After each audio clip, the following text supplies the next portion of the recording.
brothers and sisters of the world. You don't miss us? We're back. Anyway, oh, 6 already. Okay, yeah, we are back.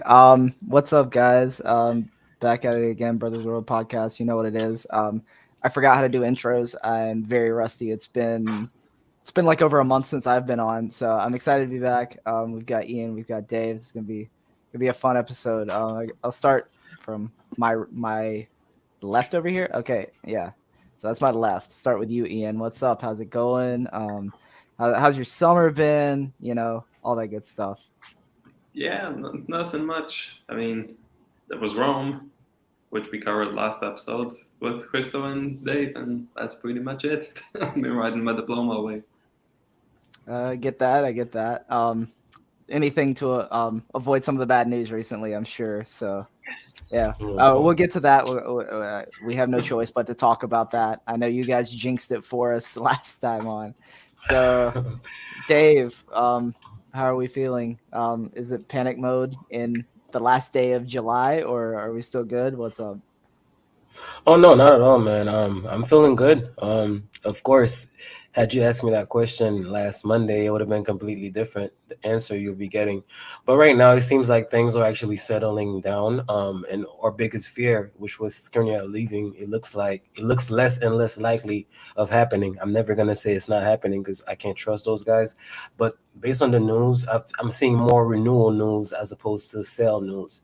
And it seems like, if anything, we're going to sell Dumfries and whoever else. I'm sure we could talk more about that.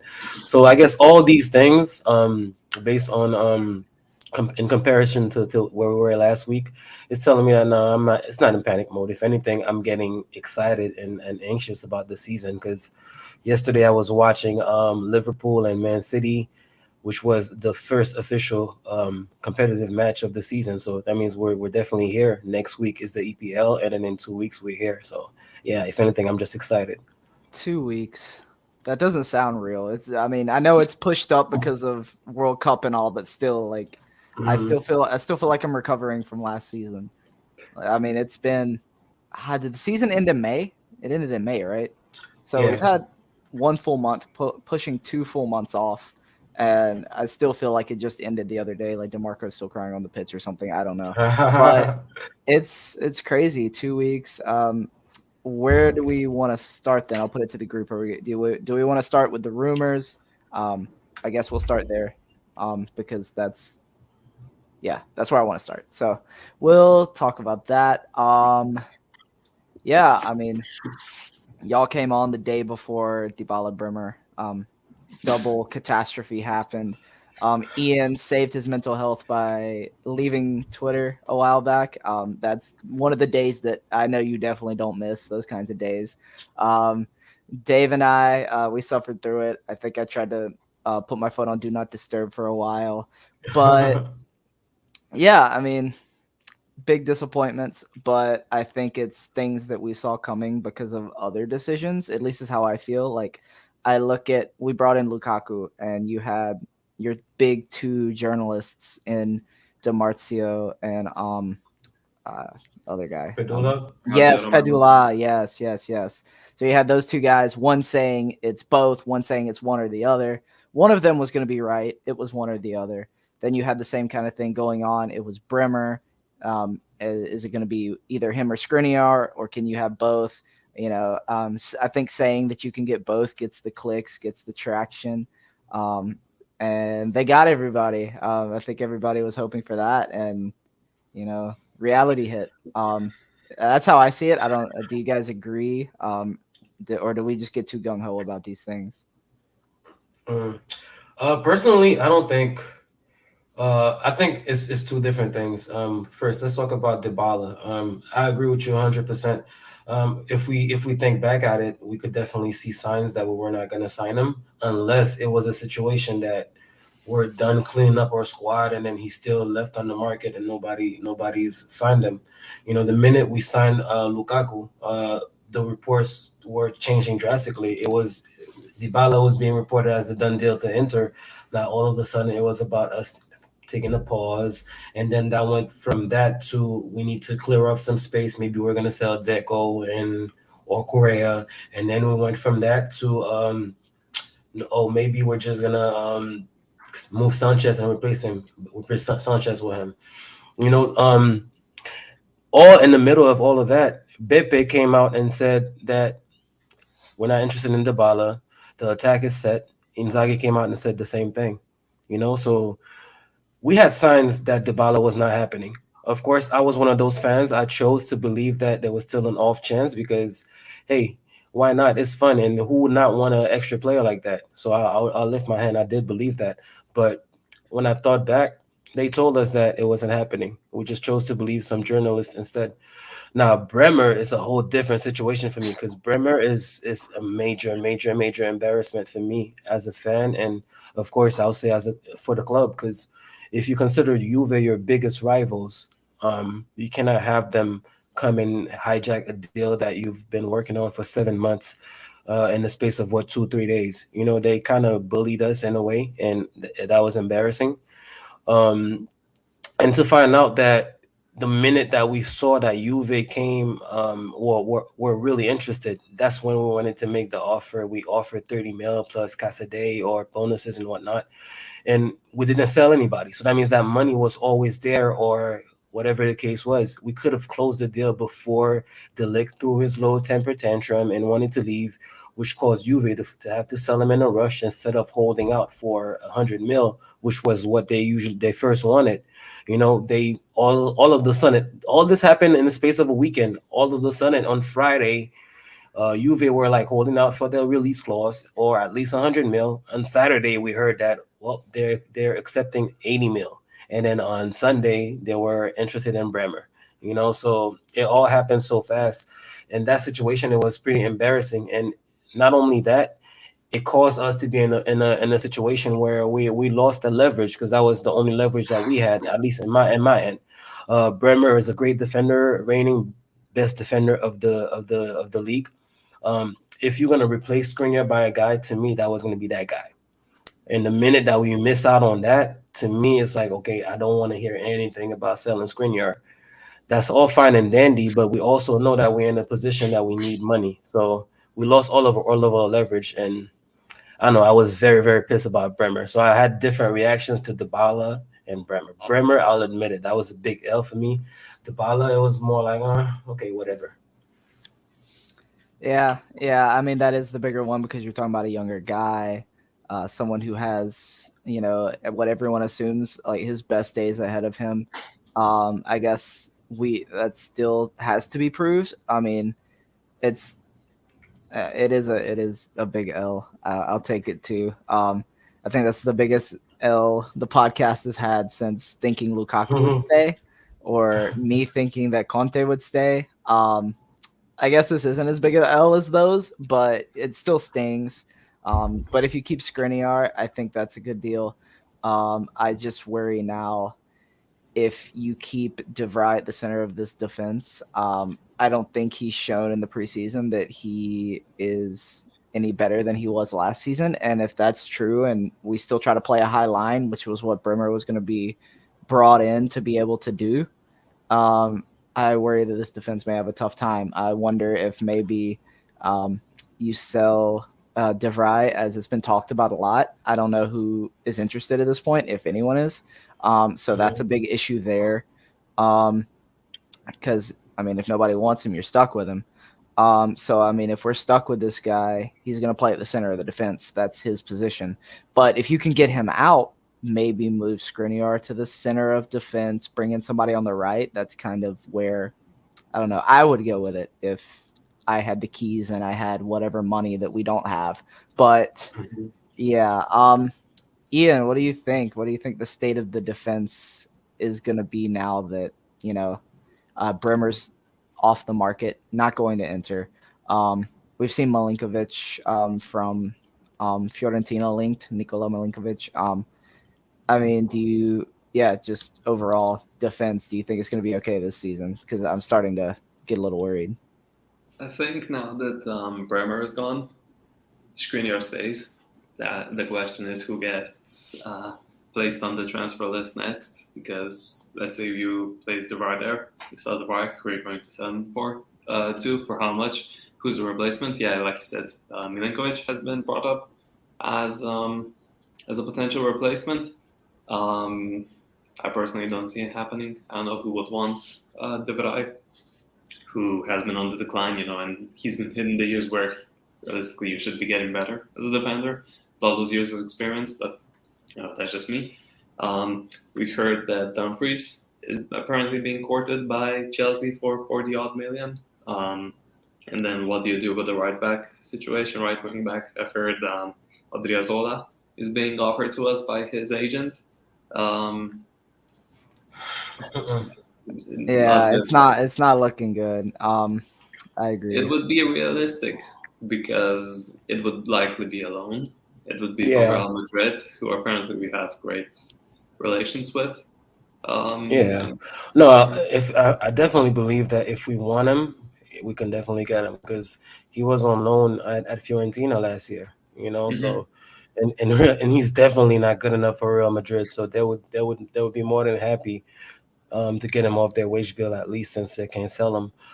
But no, I don't rate him at all. Of course, at first, coming from Real Madrid, I automatically thought that there was something there, but I watched Fiorentina quite often last year, and I saw a lot of them. There's nothing I really like there. I was just tweeting about that. Personally, I feel like we would probably be able to make a deal for Singo of Torino, because he has 1 year left on his contract. It's expiring next summer. Let's say that we do sell Dumfries for 40 mil. We could spend a deal, I guess, 10 to 15, or maybe even if they want Casade on loan, we could do that to sweeten the deal, make it happen. And of course, make it a loan with obligations, so we don't have to count it on this season's balance sheet.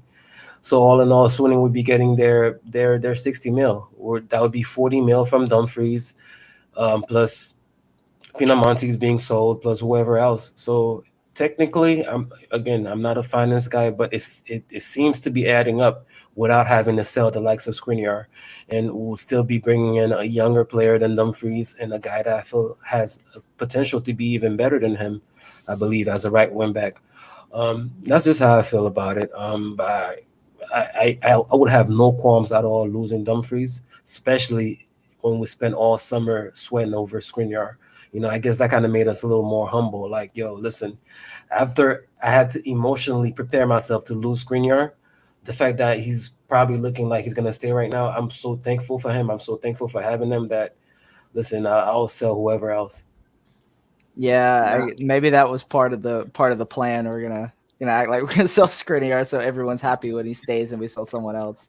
But the thing with Dumfries is, if Chelsea are asking or offering what Inter are asking, around the 40 million mark, I think that's highway robbery for that guy. Like, I like Dumfries, don't get me wrong. I mean, watching him progress was one of my favorite things about last season, but I mean, if they're offering you that much money, Chelsea just, like, out of the goodness of their hearts, are like propping up the club right now or something. So, I mean, if they want him for that much, they can take him. If they will pay whatever for Casade and include a release clause, return clause, buyback. Yeah. If they want to put that in there, I'd let him go too. I'd stay on the bankroll of Chelsea like that. But yeah. No, for sure. I'm with. I can almost one more thing. I can almost talk myself into Odriozola because we have Inzaghi, who has had a couple of reclamation projects already. I mean, not at wingback, but I mean, he got in guys like Luis Alberto, Lucas Leiva, these guys that, I mean, people thought were done or didn't work out. I mean, he was able to get them working in a midfield. I mean, he's shown that he can manage a midfield. He got Çalhanoğlu up to the pace that he was at, but maybe he could do something. Maybe we're talking a reclamation like Spalletti with Cancelo in 2017, 18, whatever year that was. Like, maybe there still is a player there, and maybe that fit would work. But I don't know. That's me preparing myself for like the lowest possible option. So yeah, because I don't want to go into a season with Dumfries and Bellanova on the right, because I mean, Dumfries will be, not Dumfries, Darmian and Bellanova. Darmian will be done by January. in my opinion, physically. I don't think he can pull a whole season like that and be creative enough to adjust when defenses start accounting for him. He doesn't have the Yeah. greatest speed. Yeah. I don't think it would work. Bellanova, he's not ready. If he's ever going to be Mhm. ready, I mean, I don't know that yet, but he's not ready Mhm. now for sure. So you got to get No, I somebody on agree. the right. You can try to overload the left. I know people talk about Udoji coming in, but Mm. you can try that with Gosens, but I don't think it'll work.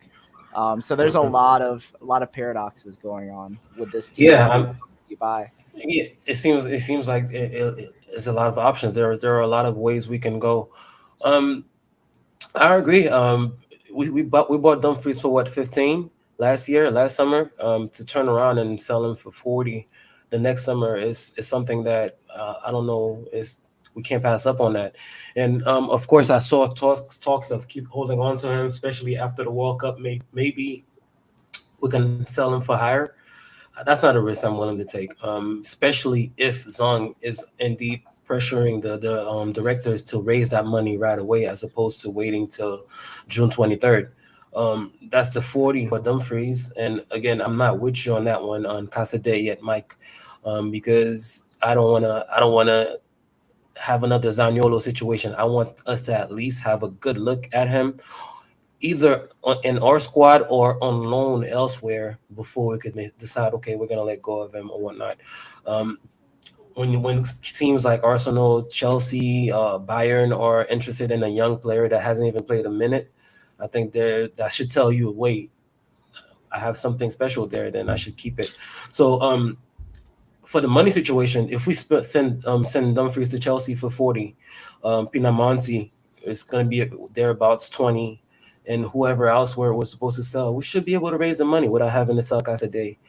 Um, but yeah, I guess you did talk me into Odriozola, because Lazzari it's also another example that Inzaghi pretty much helped them become a better wingback. So I don't know. I guess right now I'm still on the no side, but if he does come, then of course I'm gonna hope that I was wrong. But right now I definitely don't see a player there at all. Yeah, it would take time, but I don't think this Inter management, this club right now, is at the point of taking someone ready made. I mean, look at what we're getting. I mean, we got Lukaku, but that I think Yeah, that's a one in a that's a difference. million scenario. There's no way Yeah. that happens in a normal world. Like, it's Mhm. just I don't know, Chelsea, Lukaku, all that good stuff, and then it was just the right time with um The with the owner ownership change. Abramovich leaving. Yeah. Mhm. So I just No, yeah, that doesn't count. But yeah, it everything was we're it was it was buying. literally like lightning striking the Yeah, whole Lukaku situation. I don't think it's gonna happen yeah. again. You'll never see Real quick, anything like that. I wanted to touch on Udoji, because that is the main name that we've been linked to. That to me, it would create the same situation where we had last year. We had Perisic and Gosens, where one of them had to be on the bench. So you have two great players, probably our two best wing backs, and we had to have one of them on the bench just because they play the same position. So I wouldn't want to have Gosens and Udoji. They would probably be our best wing backs compared to Darmian and Bellanova on the other side. So one of them would always be on the bench, and we would have Darmian full time. That just doesn't make sense. I do rate Bellanova, but from what I've seen, he's definitely not ready for Inter. I do have hope in him, and if anything, I think that's who is going to be our surprise for the season, because he just fits too well for it not to work out. But right now, it's just not looking like it. Yeah. I mean, the thing is, if you get Udoji in and he plays on the left, I don't mind that because Gosens. I mean, we're coming up on a year of shaky fitness for him. I mean, he got injured last September, October. Gradually worked back, came back, had a couple of setbacks, if I'm not mistaken, in his Yeah, first couple months at Inter, and then for him to have another setback this summer, that kind of mhm, worries me. So if you do yeah, have a backup like Udoji, I think he could get a lot more playing time than we expect, especially if I don't know something is seriously an issue with Gosens going forward. Maybe he did burn yeah. out at Atalanta and they cashed out at the right time, but I hope that's not the case. And yeah, I hope he gets back to full fitness because I mean that guy would help a ton. We need No, some absolutely. kind of dynamism from wide. I mean, he's not going to be the guy driving forward with the ball, but he's a guy that if you can just get the ball near him in the box, He'll attack it. yeah, he's a poacher from the left side at times. So if you can get that working, I mean, he has other attributes to his game, of course, but if you can get that as something that's happening, Lukaku and Lautaro aren't scoring one game, you're going to need goals from somewhere else, and you're going to need them from the wings. So yeah, I have a lot of hope in Gosens, but I think we do need a solid second option there. Yeah, I mean he's been less than convincing. Let's be honest. There's no defending that. There's no denying it. I kind of feel bad for him because yesterday I was reading a report that they believe that the reason why he had the muscle fatigue already is because of overexertion. So I guess all summer he's been prepping, he's been in the gym and stuff like that and getting ready. Mind you, he didn't get called up to the German national team, so he's had all types of motivation to come back. He even did one of those triathlons. Yeah, I saw that. Remember what we were talking about? So I guess the guy pretty much overexerted himself to a point where 2-3 weeks into the training camp, he's already having muscle fatigue. Hopefully they could nip that in the bud. I'm happy that it was a small issue because he missed a week of training and he was already back. So hopefully we don't hear anything like that ever again. Because once we start seeing those reoccurring muscle injuries or muscle issues, that's when you know like, yo, this guy might be burned out or might be fried. There's nothing you can do to fix that at that point, regardless of the age. Yeah, no more triathlons. That's got to be a rule for him because it was right after that he pulled out. So maybe it was just that. Maybe it's a mistake learned from, overcompensating for missing a year. I'm sure. I mean, for someone who does that professionally, who is supposed to be in this peak fitness, is doing physical things, I'm sure it was hard to take like 6-8 months off and then try to recover. And then, of course, if he, I don't know, convinced himself that he's good by doing a triathlon. I mean, a week of fatigue in an intense training camp, that's fine with me. But we have to see, and it's still uncomfortable to me that it's been so long since he's had a sustained period of fitness and a sustained run of matches. But yeah, I'm not going to go in any harder on Gosens. I think he deserves the benefit of the doubt. But Ian, it's been a minute. Don't want to lose you. I just saw that UK media, more exactly Football London, is claiming that Chelsea are prepared to offer 142 million euros for Skriniar, Dumfries, and Cassidy. I bet Football London is about as qualified as me on Surface and Madonina. I mean, it's still interesting to see. Yeah. No, but I just wanted to touch up. I saw that we loaned Lazzaro 3 days ago to Torino. Pinamonti is apparently very close to Atlanta. We want 20 million. They're giving out 15 million. The thing is, we had a 20 million offer from Salernitana. He rejected He turned it down. Yeah. I mean, you can't blame him. He doesn't want to go play relegation football, especially if Atalanta are interested.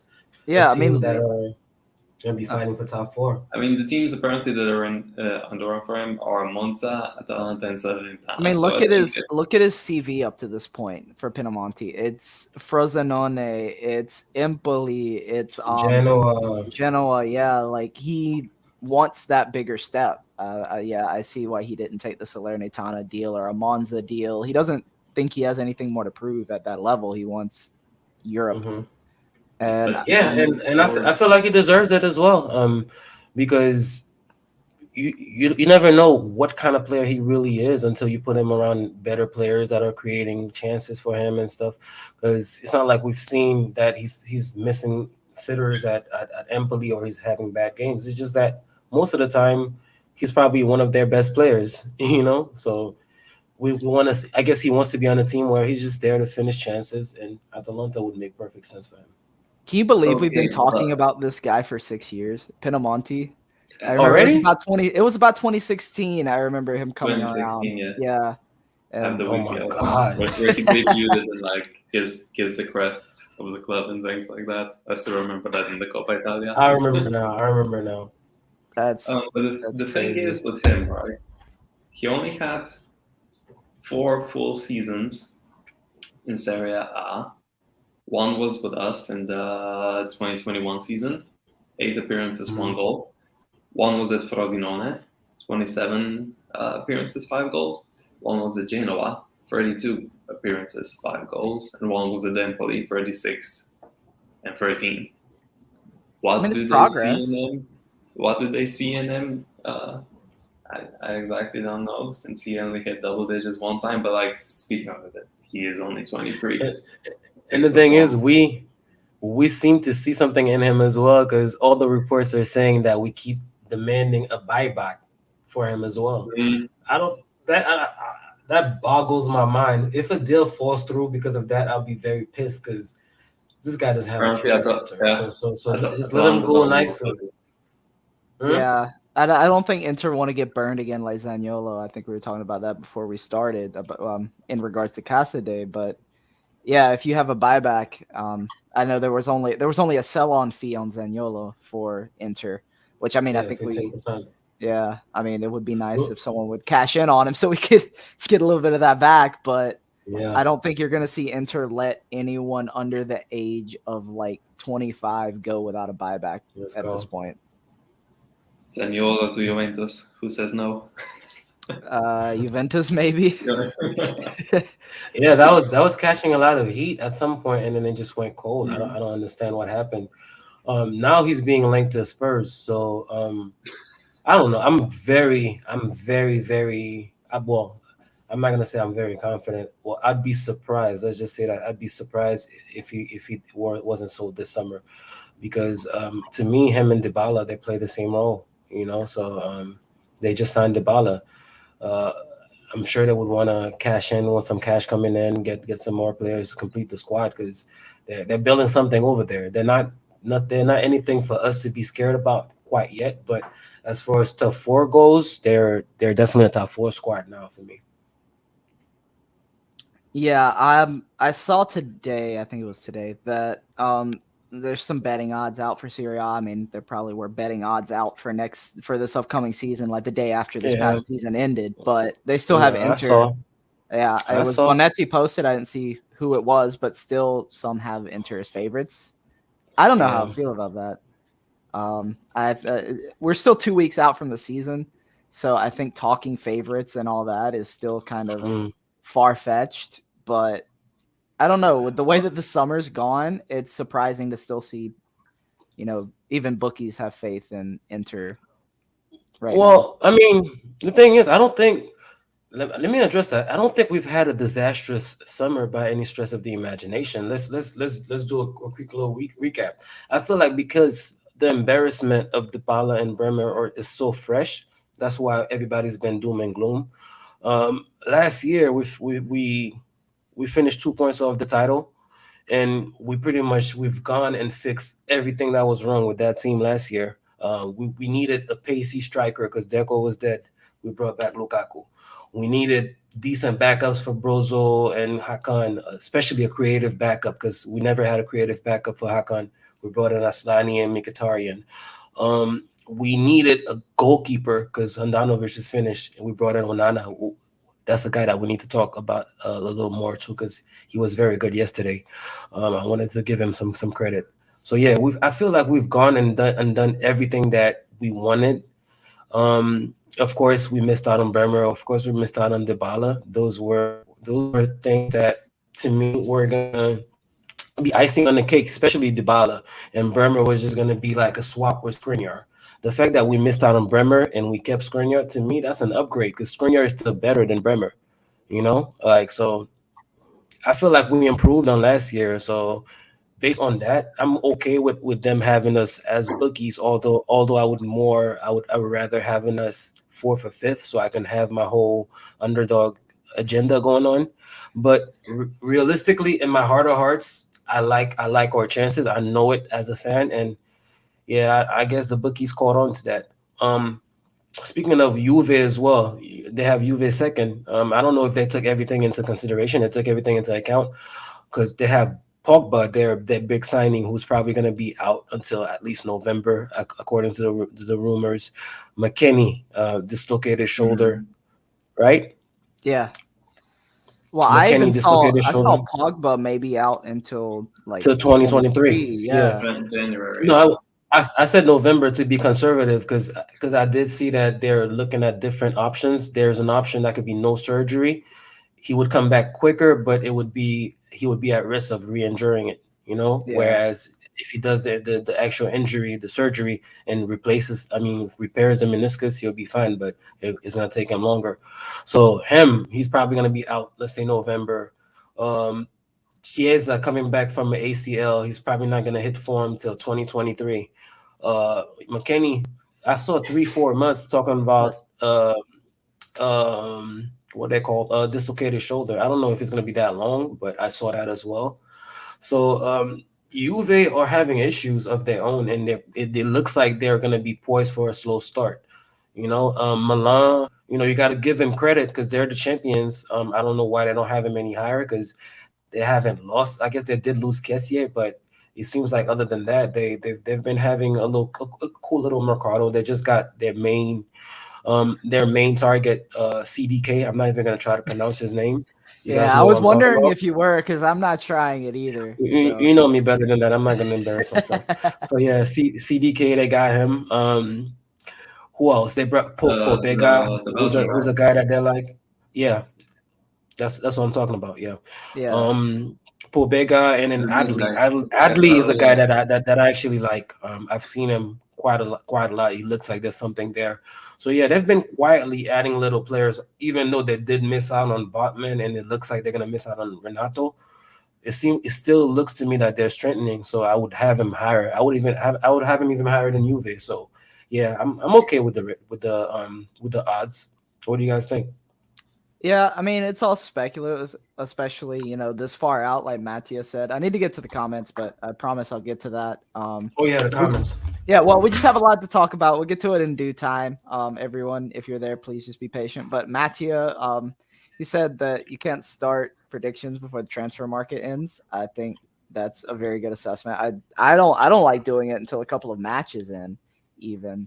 So, well, I mean, transfer market still open first couple of matches, but yeah, I think it's a little early. I don't think that I'm skeptical of Inter because of the Dybala and Bremer deals. That's not the root of the case. That's not the root of the issue to me. I worry about the wings because we have lost the most dynamic wing we had, the guy who brought the ball forward most efficiently on the wing, and that was Perisic. We replaced him with Gosens. We knew that was happening. That was a plan already. But he's a different player. Dumfries, he's getting better. He may even be gone, but he doesn't drive at guys. He likes to come onto the ball, run in behind when he runs. I mean, other times he's a little more cautious, which I don't have a problem with. But if teams figure out Inter and they're like, all right, they're just going to play through Brozovic, Barella, and Chalanolu, we're done. Your goose is cooked because they're just going to kill your midfield. That's what happened in early 2022 when we couldn't buy a win, when you're losing to, or drawing with Genoa, losing to Sassuolo, those matches. I think Inter were found I out. agree. I agree, but the thing is, we also brought back Lukaku. So to me, that would go towards fixing that problem. Just having him do that driving, come back. Because the way that they usually kill our midfield is they'll just compress and pretty much give us a shorter field. I agree when you don't have a dribbler of a winger that can take on his man one-on-one and create something from nothing. It's going to be easy for us to shut down because Dumfries and Gosens are going to be there waiting to play off 1-2s and stuff. So if they compress the midfield and they won't let us breathe, we're probably going to be easy to stop. But Lukaku, I think, would fix that issue for us, would help us fix that issue. We would just bypass the midfield altogether and do that long ball that we've been missing last season. I saw that a lot last night watching them against Lyon. A lot of times, it seems like even by design, Onana was looking for Lukaku on those long balls, so just bypassing the midfield altogether. I feel like that's what the plan is going to be. That's a very good shout. This is a very good concern because we could front like Perisic was just a 34-year-old that left, and we just replaced him by Gosens. But we all know how important he was to us last season, especially in the latter stages. So yeah, it's a very, very, very legit concern that you have. So let's just see how it turns out. Yeah. I mean, I'm not full alarm bells, but you did give. I guess we kind of played this alley oop of the perfect segue into how the friendlies have been going. It's I think only one win so far. I mean that it doesn't matter what happens on the scoreboard, Yeah. but Mm. it's looking at the team, and I look at the team, and they're still. I don't know. Maybe it's because they're still 2 weeks out. I don't feel like they have put it all together yet. I think the match against Lyon, you mentioned that we saw Onana over the top to Lukaku, which I missed seeing. It was nice to see Onana playing like a midfielder in goal. Also made his one decent save that I can remember. There might have been a couple more, but Yeah. he looked good. Lukaku, I mean, he finally got a goal, looking good. Lautaro's ball to Barella. These are all the important guys that you're going to want this upcoming season. Yeah. I just want to see, our most likely starting 11 out there in a friendly, which hopefully we'll see in the next couple. And that's where I'll make my assessments. It's not been pretty by any means trying to watch, but everyone's just getting ready. So I try not to worry too much. Yeah. But yeah, how much are you guys reading into friendlies and reading into what the team looks like right now? I know Ian's not watching. Ian's like, this football? They're friendlies? We're friendlies. So I guess I'll go. Practice. You mean practice? I don't know, man. I've missed my boys, man. So whatever they're doing, honestly, if they were showing those training matches, I would watch them too. So I'll like I see like there's a trend on Twitter like of tweeting, oh, people are watching preseason. Like I'll raise my hand. Yep, I'm that guy, bro. I watch preseason. I watch everything I can watch. But how I feel about this preseason is like it's I don't know, it's twofold because Inzaghi, he's made sure to say that okay, the teams that we've played, Monaco, Lens, and Lyon, there are teams that are way ahead of us in their preparations. He's made sure to say that in all of his press conferences after the match, saying that we wanted those teams that were ahead of us so it could test us physically and get us back to where we need to be. On one hand, I understand why you would want to do that because, sure, like Monaco, for example, I think they had Europa League qualifiers or something. They've been preparing since mid-June, so they were almost in peak shape when we played them, and it showed on the pitch. You know, we went down 2-0 off two counters that we were just walking on the pitch. And then it kind of got better, you know, the following week against who it was, Lens, even though we did lose, we did lose that. And yesterday it got better progressively. So I guess I am getting what Inzaghi wants to do, like having us play those teams that are dominating us physically, that are so intense that we can't keep up with, and that's pretty much forcing us to get our fitness back up. But on the other hand, I think in preseason you want to have practice matches against those teams that you're crushing 7-0, 8-0, whatever, just to get everything flowing, everything in the flow of things. To be fair to them, it does show that we've been doing that in training because I think we played Novara this season. I mean, this week we beat them 6-1, and then last week there was another one. It was like 10-0, something like that. Villanova scored. So yeah, I guess we are having both things. We are having those minnows come in that we can just crush and get our confidence and practice stuff, but we're also having those tough teams that are ahead of us that are showing us that we're not there yet and pushing our fitness. So I say that to say this. I'm confident about what the team's gonna be when the team's gonna be ready when the time comes. But like Mikey said, I would like to see the whole starting 11 play together. It didn't happen yesterday because, of course, Skriniar is just coming back from injury, Gosens as well, and I'm not even sure if Onana is gonna be our starter, if it's Andanovic. Those were the three I think that were missing from the starting 11. Mikey, you said the next two. I think we only have one friendly left, which is Villarreal next week. So Really? that one, Oh, yeah, yeah. Because think about it, we have Villarreal next week, and then we have the Serie A the following week.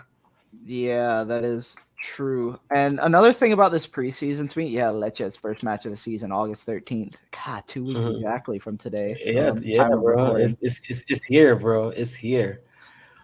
But yeah, I don't I know don't if know. I'm ready. Oh my god. But go But ahead.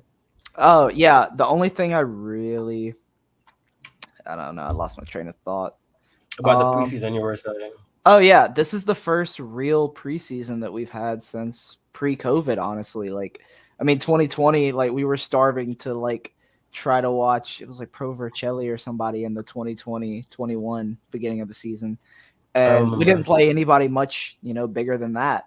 21, we also didn't leave Italy because of, concerns COVID, of, yeah. getting COVID while traveling. So we were playing like City B teams the whole time. So this is the first preseason where we've played actual, you know, clubs that are also trying to achieve their goals in a top five league.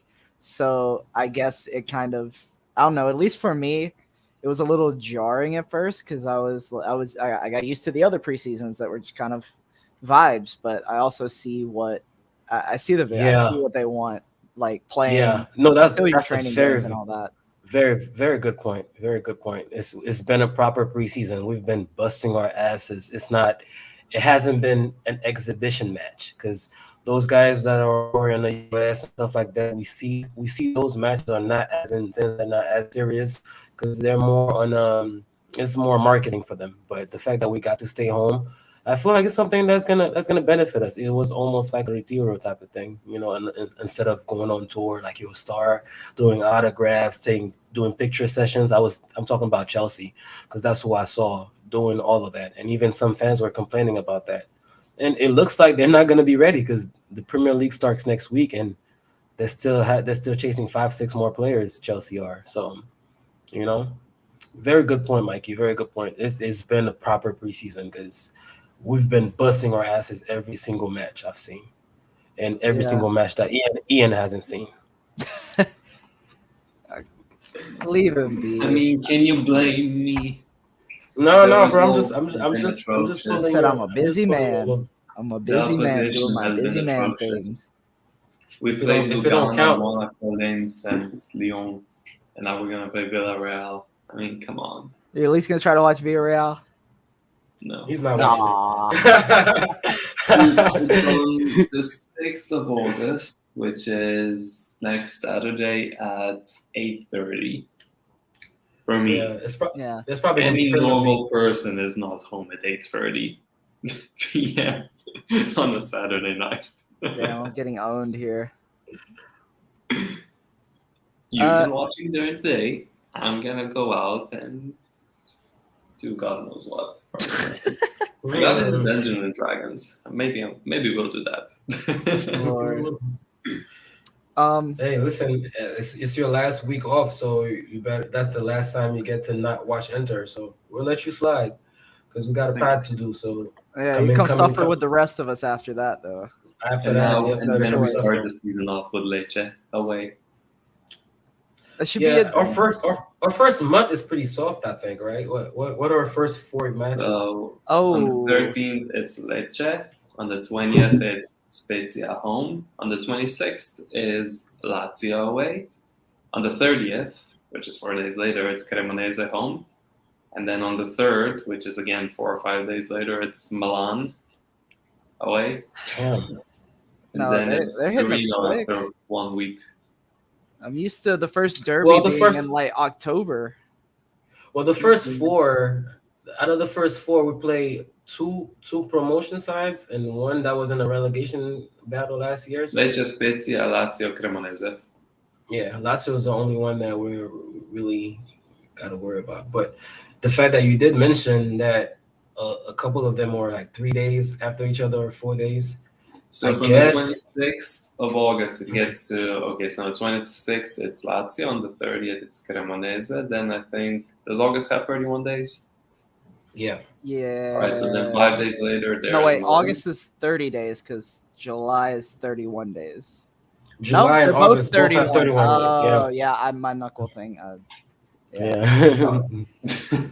So it's yeah. Okay. So then on the third, which is 4 days after, we have Milan away, and Mhm. then 1 week later on the 11th we have Torino home, and then 1 week later Udinese away, and then break international, I think, up until the 2nd of Mhm. October, where we start with Roma and then Sassuolo and then Fiorentina and so on and so on. So No, this season's gonna be so Mhm. impossible to predict. Like even like looking down the schedule, it's gonna be so hard because World Cup. That's why all these games at the beginning of the season are so condensed. They're trying to get all these fixtures in and then send everybody off to Qatar and then bring them back. And you're gonna have some guys who have played 5, 6 matches, played a lot of 90 minutes, and they're just gonna be husks of themselves thrown back out there. It's gonna be tough. and it's not even that; it's just the travel to Qatar as well, and then obviously we have South America qualifiers again, I think. Um, and Already? then No, I think no, if it's anything, no, the intercontinental playoffs also happen. I don't think there's maybe yeah, some but friendlies it's during the before. course of the season. So during the course of the season, you start earlier. You play twice as many games a week in some weeks. You head to a country where the average temperature is what 40 odd degrees Celsius, which is over 100 Fahrenheit. Pretty sure it's ungodly amounts. Um, all the travel there, and then you get back, and then you just continue the tempo and the rhythm. We haven't even included the Champions League games as well, because Champions League also has to be finished before January. No. Um, Yeah. it's I gonna guess be that's interesting. why. I guess that's why we made a point to work on the depth. I guess like we're gonna need every single one of those players. I see one of those comments. Oh, Aslani. To me, Aslani has been probably or MVP of the preseason. Of course, for a 20-year-old kid. Because look, we were talking about Casadei.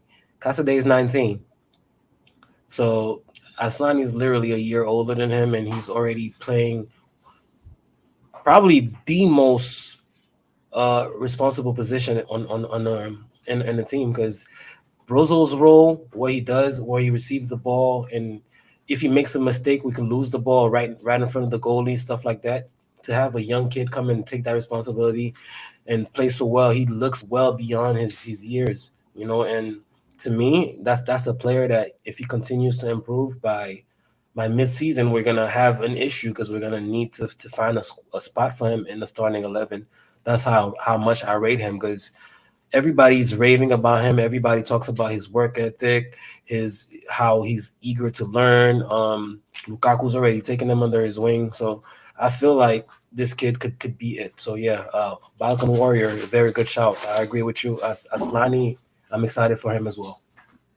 Yeah, there are 10 months of age difference between Aslani and Casadei, which really kind of puts it into perspective because Aslani has looked great. Like, Yeah, I have and been really Aslani, he surprised. played a whole year last year too, right?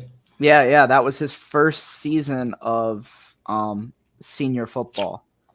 Okay. 23 appearances and then the goal against us. He's got 4 for the senior team in Albania. So Mm. this is a guy with 27 senior league appearances for club That's and country. fresh. Yeah. Yeah. So um, he's really impressed me. I see why Inter wanted to get in so quickly. Um, I mean, maybe this is the same reason people are trying to get in on Casadei, who has had 0 senior appearances. Um, yeah, no senior appearances anywhere. For now. Um, for now, I guess so. Yeah, but Yeah. Aslani, very exciting. It just makes me think if you just take a Balkan and you smack them right in the middle of Inter's midfield Inter is three, gonna work. yeah, you're safe for the rest of time. So yeah, that's kind of nice. A positive of the transfer window. Um, and let me get through some of these comments here. See if we can pull Yeah, out let's do any that. topics.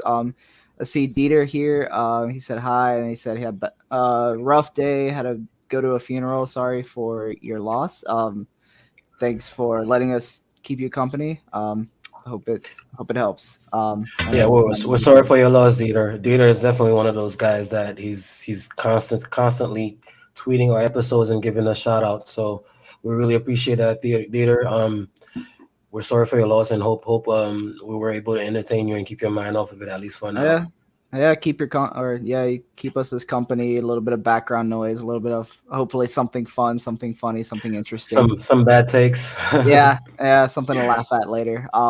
But also we got Mo B who says Sino has an extension clause until 2024 that Torino could activate. I could see Oh them doing that. I could definitely see them doing that if Inter are in because Cairo is a yeah, I wouldn't know. I didn't know about that. What? Why didn't they do that? So why didn't they do that already? Because that seems like the same situation as Bremer, wasn't it? Like he had a contract that was expiring and then they extended it. If it is up to Torino, that would be a no-brainer for me for them to extend it, unless it's a situation where he's asking for a fortune. But yeah. thanks more. Like we're gonna look into that, but that's not something that I knew. Yeah, I'll have to look, but it does. It sounds like the way that Torino operate now. They're gonna try to keep whatever leverage around, and they're gonna make life hard for anybody who doesn't want to pay their first evaluation. Which I mean, I guess that's every Italian club at this point. If you come in with the right amount of money, it's gonna be the moon. In Serie A Even terms, even if it's your cross city rivals. yeah, One which is a question: shame. what happened to Andrea Bellotti? Because he didn't renew the contract. Did he sign with anyone? He's Uh, still free. He's still a free agent. Last I heard, bro, don't laugh. Last I heard, now you making me laugh, bro. Last I heard, Don't tell me he's gonna go like to Saudi Arabia or something like that. no, man, no, he might do the no. U.S. I mean, that's No, kind of no, you two, no. Last I heard, he's going to Roma to back up Tommy. That's something that it would see. I knew he was gonna laugh too. That's something that I feel like it would work well for both parties. You know, Roma against like we're saying they're building a team, a serious team. And Belotti, he needs to be on the team. I guess work with a coach like Mourinho. Maybe Mourinho could spark whatever it was back into him. Because what do we say about Belotti? He's a guy that he's not super talented. He's more of a grinta striker. He runs a lot. He presses and works. I think Mourinho definitely. So that's the latest rumor that he was gonna go back up Tommy at Roma. Yeah, but Roma have had too good of a transfer window. So for me, I hope the U.S. rumors are true, and Toronto is really trying to become like the 19th Serie A team. It'd be little Italy. Yeah, I'm hoping it's something like that because I don't want them to get too good. I don't want to go back to the years of just missing out on top four because Roma are just that little bit better. And Raja Nangalan is killing us every single summer. I mean, not summer, but every single season, ending our hopes. Yeah. I don't want that back again. So Jose's got to go. I mean, Jose's got to cool it over there a little bit for me. I feel like their little Mercado they've had is just gonna be enough for them to sneak into the top four. Because who they got? I mean, unless Dybala wants to turn the clock 3 years and become suddenly a impactful player like an MVP, like we wanted him on Inter as a guy that was gonna be probably your third striker. You know, not a guy that we were gonna rely on to carry us. I think that's the position that he's in at Roma. They're expecting the old Dybala, especially after that welcome, which was a little over the top in my opinion. Like it's not like you signed Look, Messi. if Mourinho made Harry Kane a 20 goal, 20 assist striker a season, Mhm. I think he can. Wait. make about I mean, wasn't he already that before Mourinho though? Because Hurricane's been the man 20 now. assists. He was. I don't I think guess he the was assist as part, yeah, elite. yeah. Yeah, it was a lot of assists for that guy. And now you I just agree. imagine someone who is as creative and as talented as Dybala is to get slotted in a position where he has the chance to either score or provide. I think Mhm. it Well, could be a No, very but good He'll be a season for him. trequartista still, no? Like Mourinho's going to put him behind the striker for sure. And just imagine I like think I beating think that's why he played him Sampdoria. yesterday. But the thing is, we never had any questions about the talent of Dybala. It was more about fitness and consistency and whatnot. That's where I feel like the dominoes are gonna fall because like Roma all are also in Europa League. If we're gonna be playing 15 matches, they're gonna be playing about the same. But instead of going to Western Europe, they're probably gonna be way out in Eastern Europe on a Thursday. So I f- I ex- I don't hope, but I expect with no malice, I expect them to break down at some point. Dybala, that is. So that's why I'm not really too worried about it. Who else did they bring? Matic, Matt, 35 year old, I've got it pulled up 35 right year old here. Matic. Who else? They brought in that Turkish right back Selik, I think his from name Yeah, is. from that's the only guy they paid for. And then they're being rumored to get Ronaldo, who was pretty much frozen out of PSG for like half a season. So, did I miss anything? There's nothing there to scare me or scare us as Inter fans, in my opinion. They're doing what they need to do to probably eke past Napoli in the top four because Napoli are losing a lot of players. But other than that, I don't think they're gonna threaten the top three at all. I I think think they'll they could get replace close. Napoli in the standings. You can just swap them Hmm? around. I think you can put Napoli even lower where Roma were and put Roma where Yeah, Napoli is. yeah, I agree. But go ahead, Mikey. You say you think they can win it? I don't think there is debt. I don't think they can win Serie A. I'm not gonna say that. Oh my god. But I think they could have a decent season. I mean, Dybala in. I mean, he's 28. That should be prime, but Yeah, I mean we top know his four. Top age four and is a his decent mileage. season to them, right? Yeah, No, yeah. top I four. think That's what I'm saying. It's like I. That's why every time I see it and I have time, I try to have that little chat with whoever tweets it. It's like, okay, yeah, they're impressive, but there's impressive like, oh my god, we're about to win the Scudetto and go far in Champions League, and there's just impressive like, okay, we're probably gonna be able to make the top four and back in the Champions League, and then kick in from there. I think that's where they're at. Different stages in their development, I guess.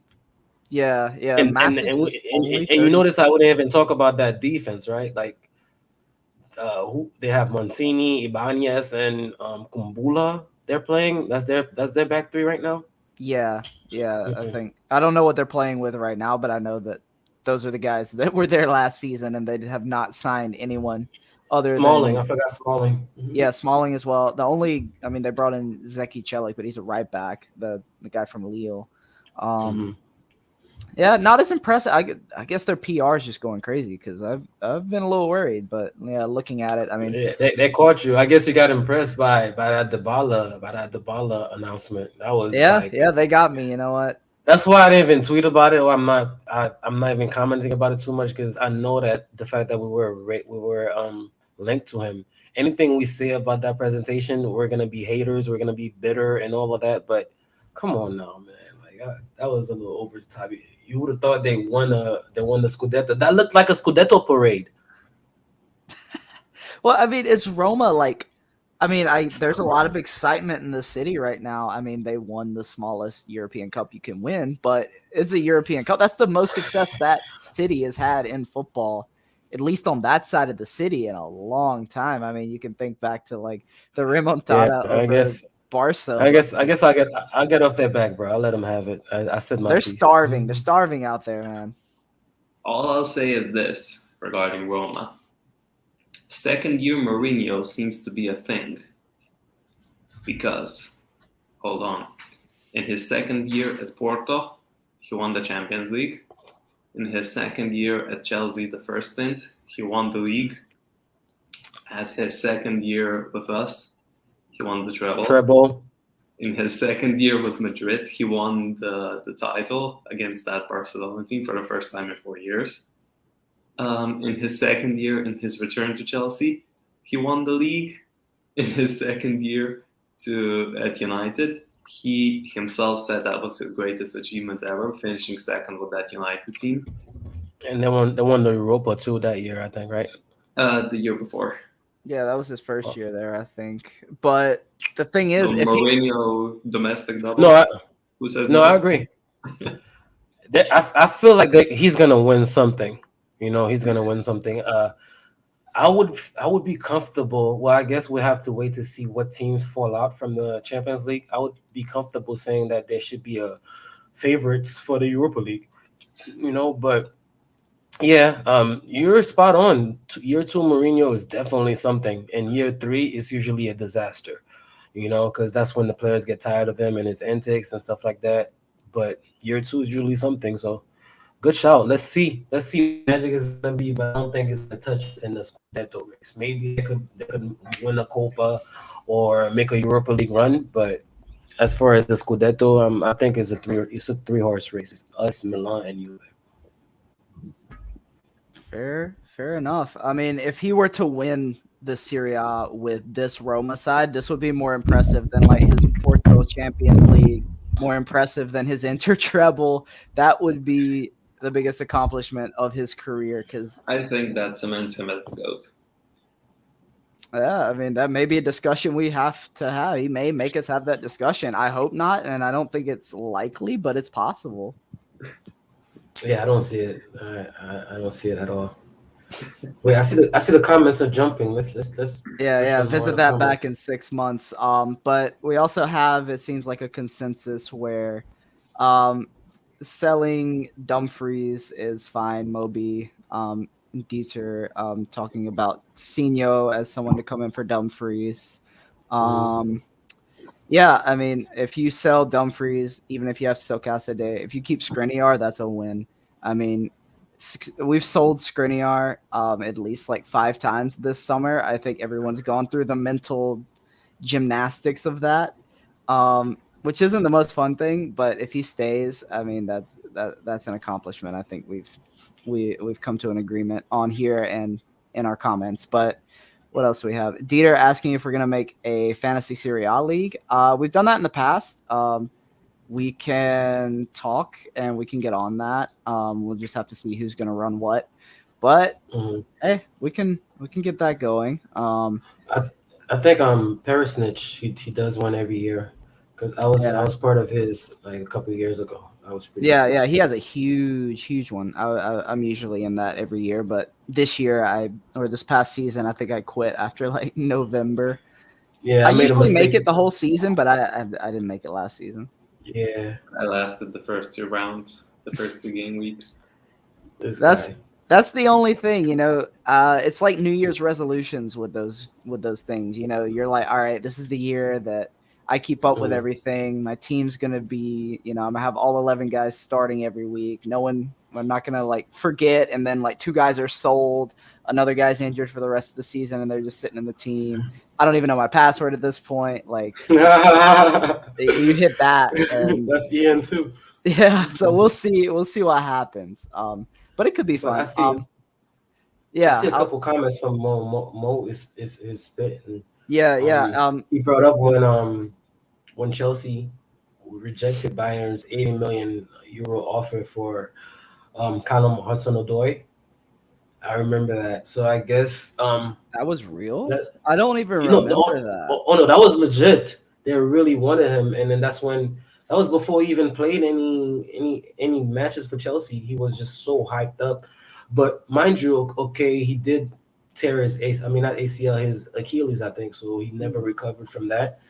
But it was legit. Bayern offered 70 or 80 million, and they turned it down. So I guess yeah, good shot, Mo. You spitting. That's us. That's a warning for us not to be too too fond of our young players, not to overrate them too much. But I guess on the other end, it's still like we're thinking about Zaniolo. We don't want that to happen again. Yeah. Mattia, touching on something we touched on as well about missing Perisic. We won't be able to count on our wings this season to feed Lukaku and Lautaro. I'd kind of push back. I mean, we saw Dumfries put in a cross for Lukaku that Lukaku should have scored. We saw even Demarco get one in. That was for the goal, if I'm not mistaken. Yeah, Um, I just think the wings aren't going to look the same. You're not going to have someone consistently driving up the wing. You're going to have Lukaku coming in from a wing. Maybe his movement even helps Dumfries because that's create someone else to space. work with over there, creating space.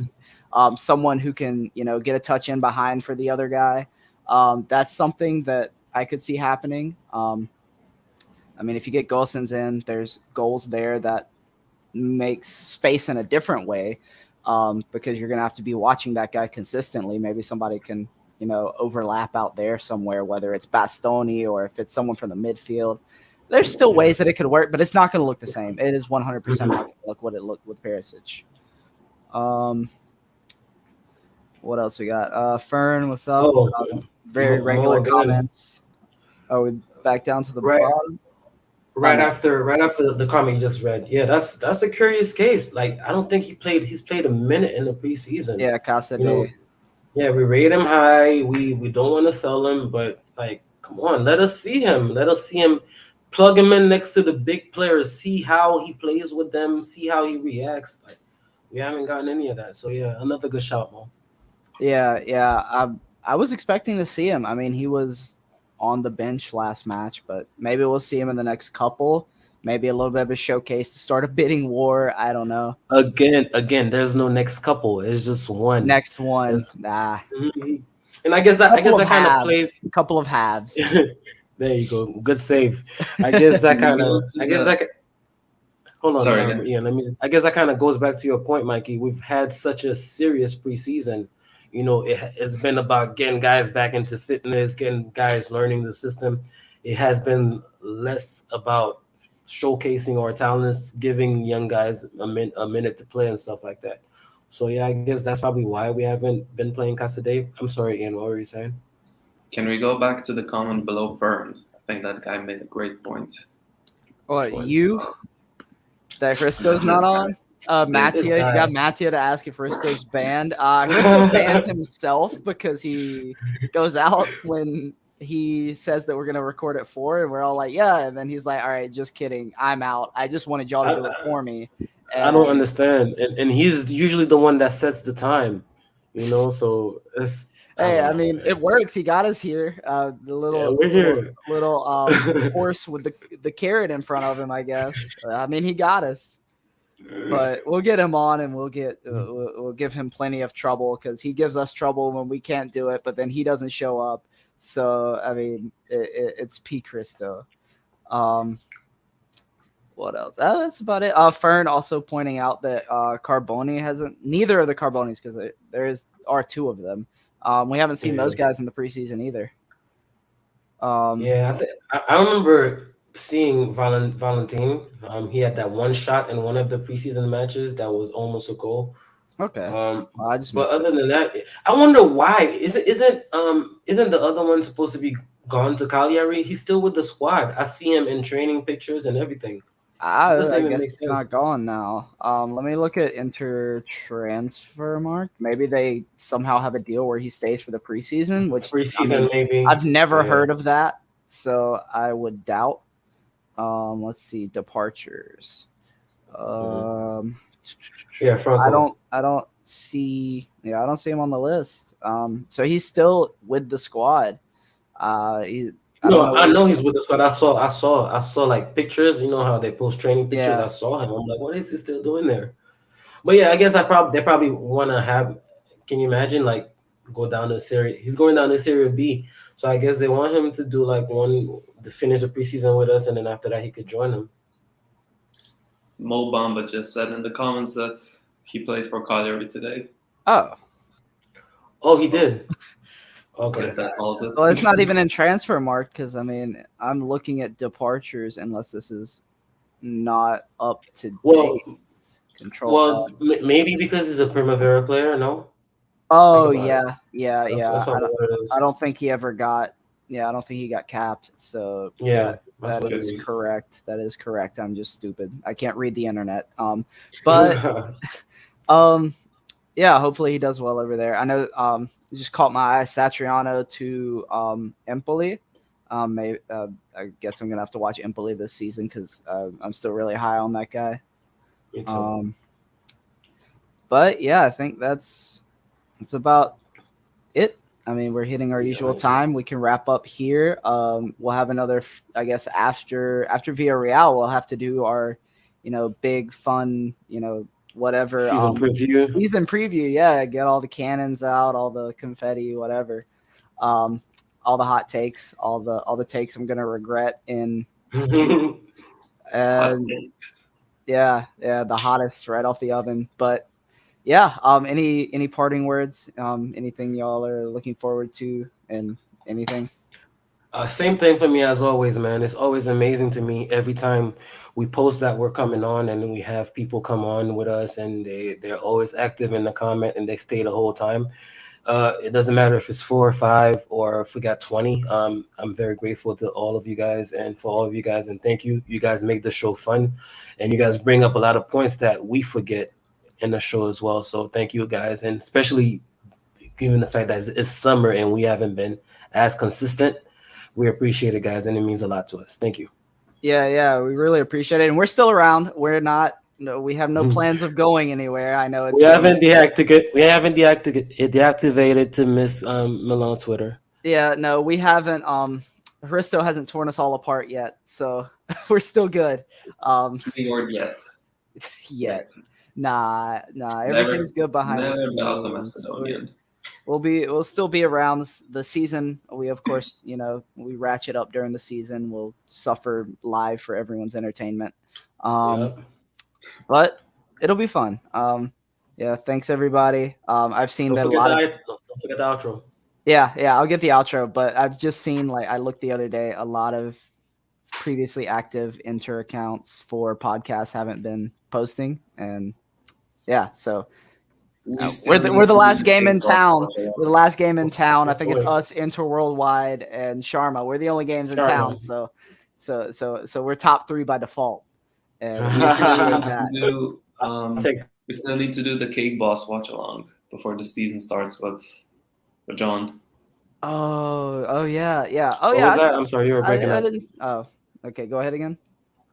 We need to watch the Cake Boss video from preseason, like 2014, 2015, whatever it was. Oof. Chris still showed me like a 10-second snippet, and it was just yeah. The show, like the New York guys that do the cakes. Inter were I know, on yeah. episode. Yeah. No way. Yeah. I remember it. Okay, was I'm gonna go find it. It was like Nagatomo, Icardi, we will watch it together for D'Ambrosio. a pristine reaction. Okay, fine.